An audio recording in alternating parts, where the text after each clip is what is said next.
Hey, Merry Christmas, everybody. It's getting close to the crazy time. So looking forward to our Christmas Eve services.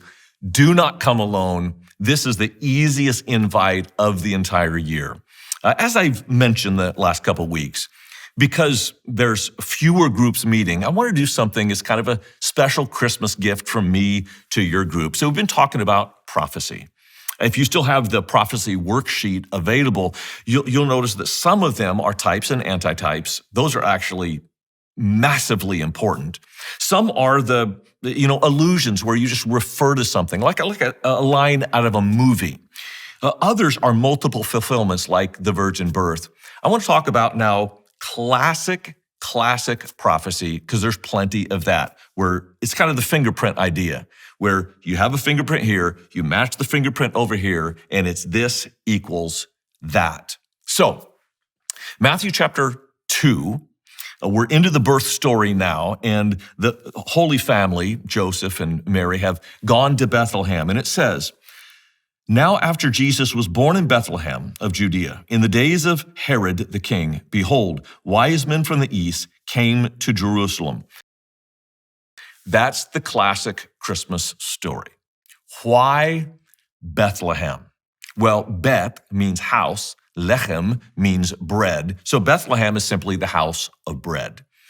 It was also the house of David. Now think about the implications of this. The bread of life comes from the house of bread. The lineage of David is fulfilled in a king far greater than David ever was. That prophecy comes out of Micah chapter 5, verse 2. It is one of those classic predictions of, hey, this is what's going to happen in the future. Now, a little bit of numbers here. Prophecy is one of the great evidences for our faith. Again, not all prophecy is this kind of predictive prophecy, but if you take the clearest, strongest predictive prophecy, let's just say we take the over 100 prophecies about Jesus and reduce them to 7, and then you start crunching the numbers around those 7. What are the chances that an Israelite would be born in Bethlehem? Well, there were lots of cities in Israel, so you just factor in the populations of other cities, the population of Bethlehem, small town, and you get maybe it was, 1 in a million Israelites were born in Bethlehem. Maybe it's more than that, but let's just say that, 1 in a million. And then you say, okay, the Bible prophesies that he would be betrayed by a friend. What are the chances that you're going to be betrayed to death by a friend? Say 100 million? I'm just guessing, but it's probably not far off. Multiply a million by 100 million. That's 2. And now you take a third prophecy that he would die by crucifixion. Jews typically stoned one another, so now he has to be given over to a foreign nation for crucifixion, specifically the Romans. How many Jews got crucified by Romans? So you factor in that number. If you were to take just 7 of the over 100 prophecies about Christ, and these are the specific fingerprint prophecies, the chances of one man randomly fulfilling those 7 prophecies are equivalent to this. Get silver dollars, a lot of them. In fact, 3 feet deep of them. Spread them across the state of Texas, 3 feet deep. Blindfold anyone you want. Send them from Dallas. They can walk in any direction they want.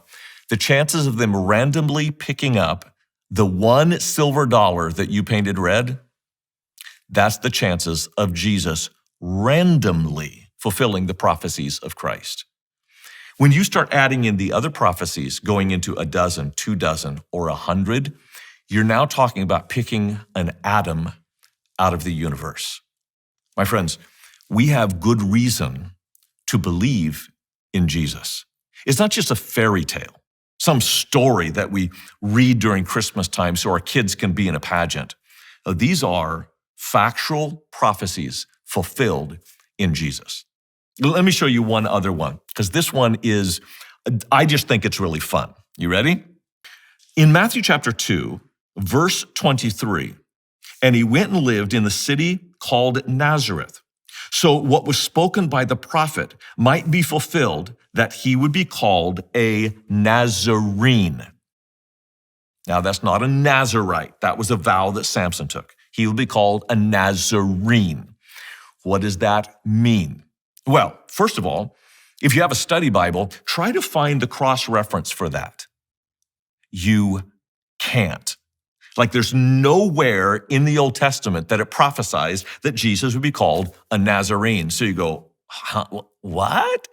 Like, he says, so that what was spoken by the prophets might be fulfilled, that he would be called a Nazarene. But if it's not in the Bible, then how can it be spoken of by the prophets? Problem, yes? No. There's one letter that makes this make sense. It is the S on the end of prophets. Every other time that Matthew says this fulfills the prophet, he's pointing to a specific reference. But here he's saying the prophets broadly predicted that he would be called a Nazarene. Now here's what's really interesting to me. The word Nazareth, spelled in Hebrew, N-Z-R, Nazer, it comes from the Hebrew word for branch. And if you look through the prophets, multiple prophets, they called the coming Messiah the branch. So what Matthew is doing, and this may not make sense to Americans so much, but if you're Jewish, oy vey, this is compelling.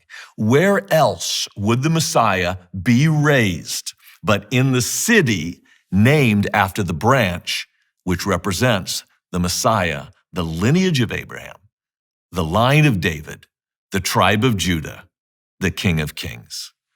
Our God has given us these Easter eggs, pardon the pun, at Christmas. He's given us these Easter eggs in the Bible as almost a way of saying, are you convinced yet? Well, let me just show you another one. And you dig deeper in Scripture, and you just find more and more hidden gems of God. And I just want to use that as an allegory for you at Christmas. All around you right now, there are these little Easter eggs in a Christmas tree, in a present for a child, in a party that you're going to, maybe in some outfit that reminds you of someone you loved. God has put Easter eggs all around you to remind you, I am here. I am Emmanuel. And the story is bigger than you can imagine. And you get to be part of his story.